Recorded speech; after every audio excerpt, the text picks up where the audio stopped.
hospital lomdani thadoi lembina thoiba ibi masilia porabo chana ima aina fajana haijarabasu yabago bolaite thadoi lembina aina khalurisiga nangna haraisiga othong thina khena khredako Siddharthana Mama nangu na chanupaga aigana tawriba shubasibu ipin pendrabrane adugi wanate icha siliana tawbaduna khara thuna anabase phadau manba adugini adu moi babu ayengdo thoibaga loinena ibema silia hoida amta chapirusoba Siddharthana ayeng direct chapadudi nungaitre hamchila kaino oina chalurage adu mama nangi hidak chaba matam yore chanabu tawsi Thoiba ising dupiro Thadoi lembina icha silia laktri phawba ai karimatu charoi chana ima nucha ina haiba phaw tabiraroidro Thadoi lembina migi thamoi ki awaba khangdaba nangbu nama ibu nungsiba bokpro ima nucha lale nucha lanjari ima ai ima ki khongkondu na hayosu hajer ki ima Siddharthana Mama hidak sidari sasida nangsho nasado kangkhala aroine adumaina torde Thadoi lembi karishi kumdabi mamitu tapna shinkri Chan mama ki mataududa mathai nungai jetri makhon thokna kaptrabasu thamoi nungdadi lona kanasu tahandabi matum kapjeri Siddharthana Thoiba Chana Babu Ngihaktang pothanaba tawdana Babu ai station phawda yausilukige Hoi hoi Chan police station tamna magi I-22 thauduna lai gari tu speed yauna lakpana maram oireka khangaude police station yaukiba Chan yam chinglem na gari tu daki kumtharai aduga osi leiriba room aduda changlai Thawana Sir Chana Anido Aigirumda Putuna Law Aileramage Yes sir Chan Prapra Magi Room the Chat Cree Thawan Kakpa Kuiki Manakta Laktuna Hari Oi Ani Sargi Manakta Chaslo Hogalo Iris to Hogot Patingam Drabani Adubungam Dangam Dahogalaktuna Makoi Animak Thawan Gimatung Inare Thawana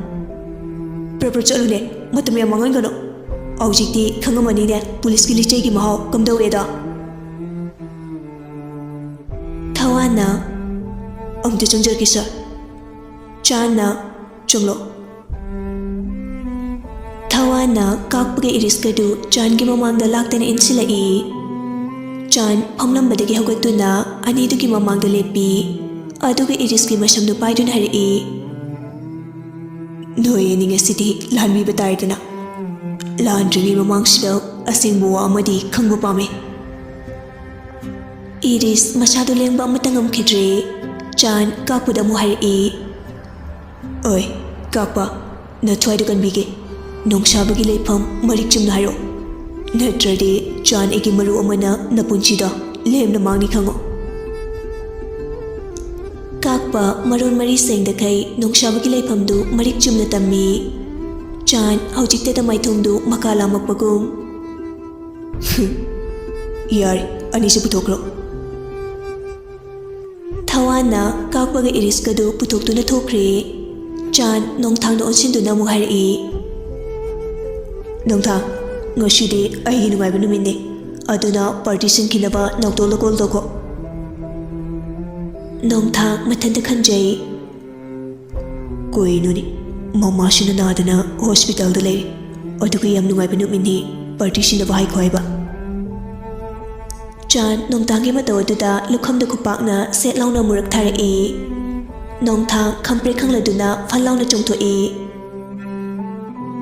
ai nari do manglingi da amata taramaroi nangde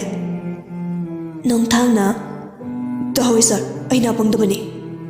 Chutnaba torsi Oi sir Chan maithong makalamna amuk magi score chingduga loina duna chatkri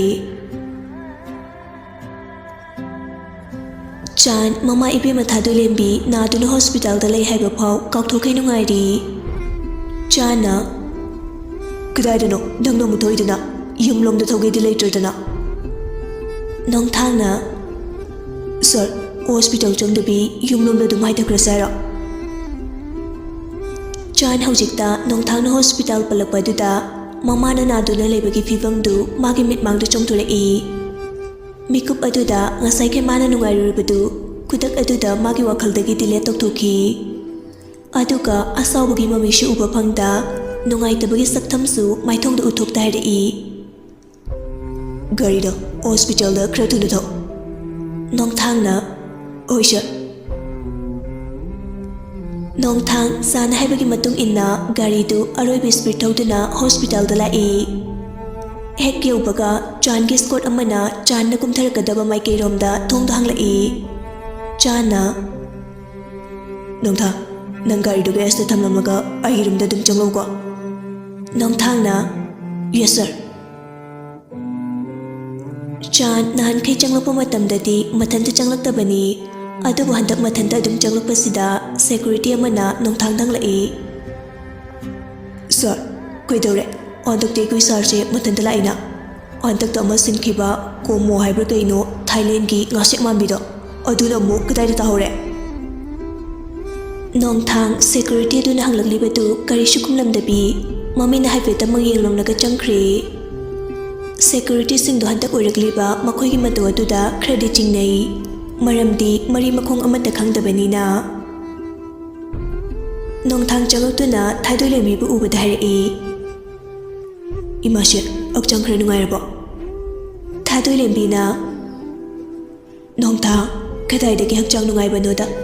imasi se hospital asida aroiba mikup tongairibani. Thoudam gi manakta leiramba Siddhartha Chan makhoi pumnamak Thoudam gi wahai aduda fatyeng thorai.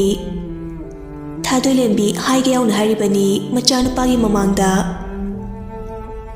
Chan mamagi wahai aduda Siliada khangchau chauninglai fuk hawatuna chakre. Nong thang Chan na thokiba aduda prap inarai.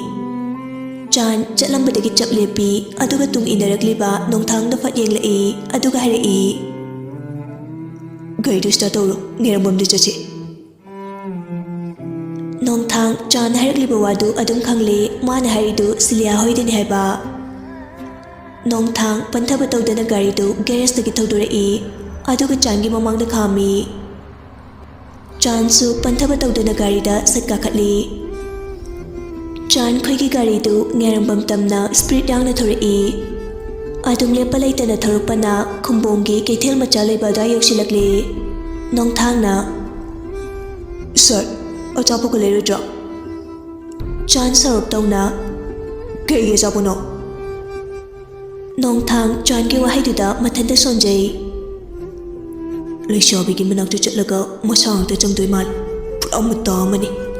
adugudi koina banadabani na leidrasu yaida mana nungsibo orgadi leiga pubidawba.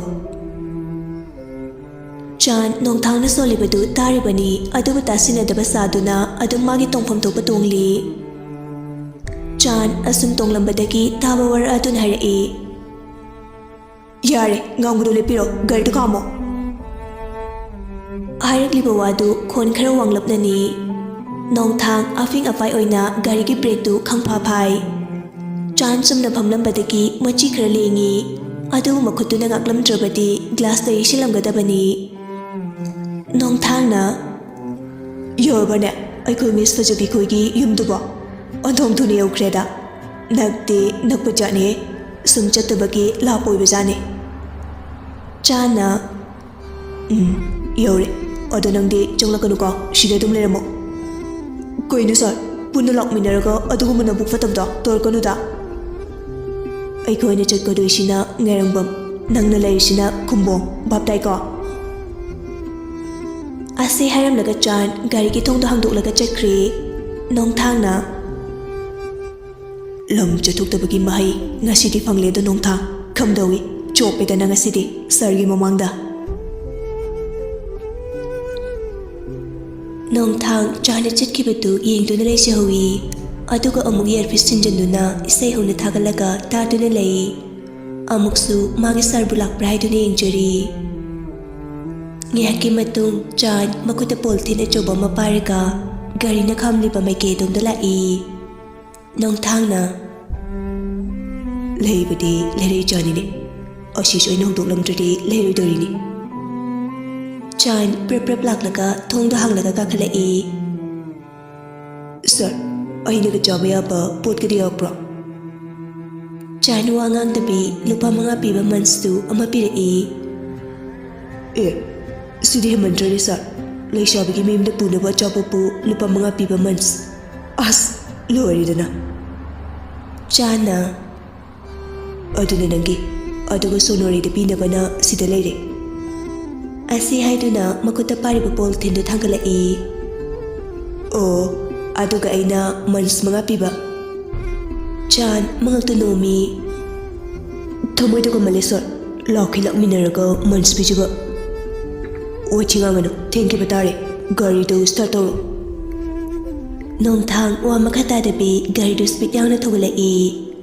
ꯑꯁꯨꯝ ꯊꯧꯔꯛꯄꯅ ꯈꯨꯡꯕꯣꯡꯒꯤ ꯈꯣꯡꯅꯥꯡꯈꯣꯡ ꯑꯆꯧꯕ ꯑꯃ ꯂꯩꯕ ꯑꯗꯨꯋꯥꯏꯗ breaker ꯑꯃ ꯂꯩꯕꯅꯤ꯫ ꯃꯗꯨꯒ ꯌꯦꯡꯗꯕꯤ ꯅꯣꯡꯊꯥꯡ ꯀꯟꯅ ꯊꯧꯖꯤꯜꯂꯛꯏ꯫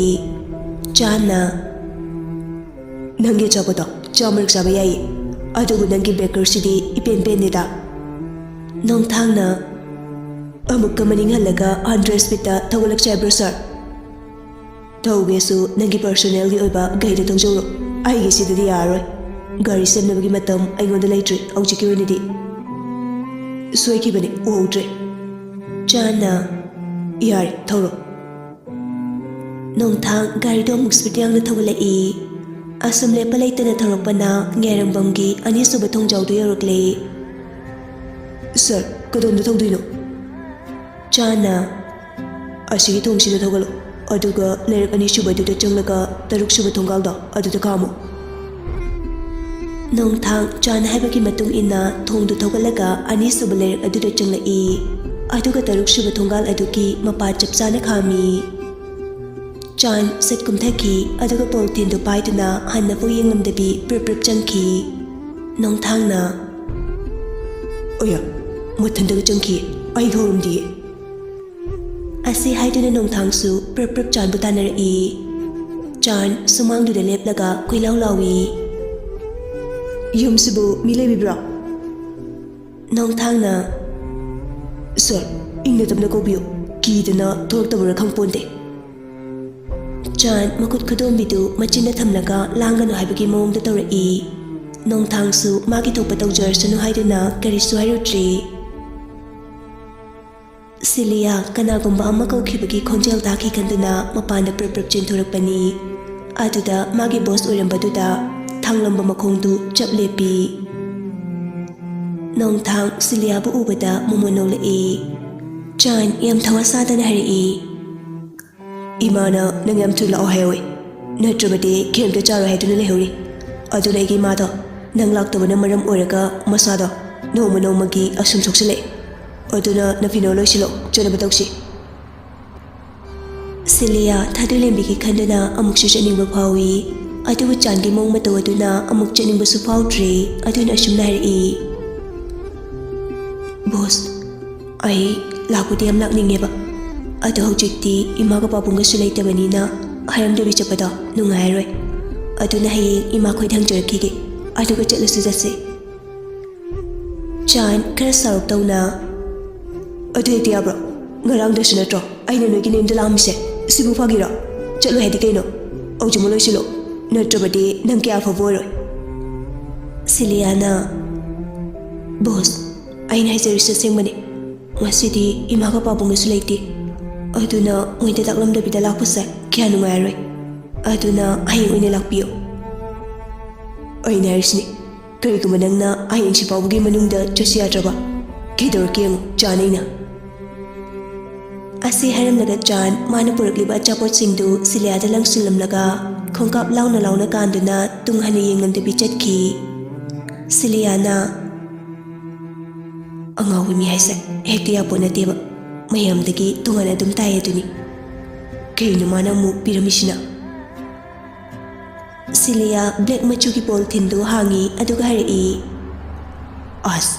sidi ai chapong haktani ne nong mata mana ai kini haiduna pot amata faw leiraga piraktri aduga mana piraisna kari ningsing isano moide lakpa yanabani kaina leri chalane aina mugane chatau silaitrabasida chadum jathoke asi haiduna Silia mopa thoiba bukauduna achapot singdu pijai aduga masu nong phadok leirapa changi marani khanduna mabu nuksibitrabasu magi makhut mangna piramba chapot adu charami athoibana ja kanana leiramino achapo myamse Silia mumu noklaga neina baina leirambani adudi ibai ne jenangsa yam nuksiramni ko nuksibani adu horen imaga babunga dadi haidokanu ko nei bai la am haise oje machin manau aniduna mangolda chaputa chana sana phamlami ngyak phamlaba matung mamaga mapaga lakpadaki imungda hotana chensinkhri machin mopani du mem to na bema ising glass amta puthoro Silia tarduna mamagi manakta laktuna ising glass to pi shanjitna bema nofado larika khra tohlu natrabadi maming fawu ibai chilariko oi babu mem to na ima chak tholu khige nyak lereti nangi unau singdo amuk loina laani ima chakti aina lo singkhrabani enjang du khakta ngai rabani bare bare adudi ima su enjang du thongdu ukhige makhoi babu nangchi iru jani haidai ne hoi hoi pukri de chataga wai singna lu khige amta lu thu piro adudi aisu enjang thongna ba mukta taru khige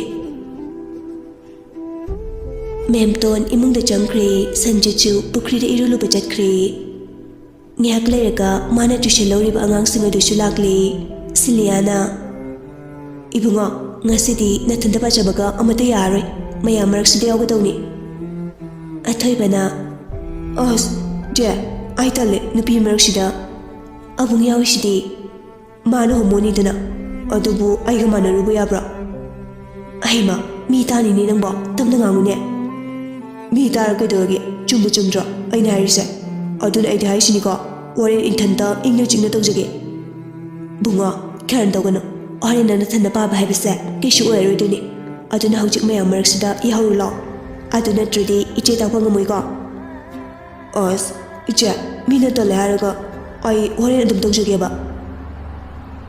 Silia mopagi manadu kana leithatli aduga hari nangona natro aina ngasai dege harise athoibana ayo ayo che nai thado tawada tawi dharo aujima oiba tawroge ba ado na leisam ta thado ba Silia mopagi mana leiramba tu thado aduga hari adu chelo aujima putholo laito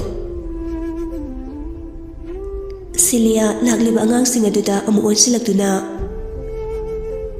noida aina ngarang te saikibadu phanarakpra Kelvin na Chichobe aidi phare noi ate di phanarakpro phanarpa mi kai nakutangalo kaigino nangna tesa pi khudingi phade tarise aduga nangna mukai dore ngasidi tesa actor pabata ledura chese aidi ekhoi pagala bukte chatlingai da faudrine Siliana labuk chapadubu noi pana nawanda chasi kaina haruprane angang aduna kumna hairaktida aina chatningena chumna sum chatlubani kare chatningena chatpa kaina yam nushiko nangi wasi targa aina faro haiba potudi sumpa pade aduga yam nungainaga labukte chatli kaina angang sing aduda mana paribali chaidu ullaga hari yare ngasigidi ngapirage aduga mathang amuka tawkladi aina kam chin phuge da yengu noi yare nathodo tawno namichinda yengna lenu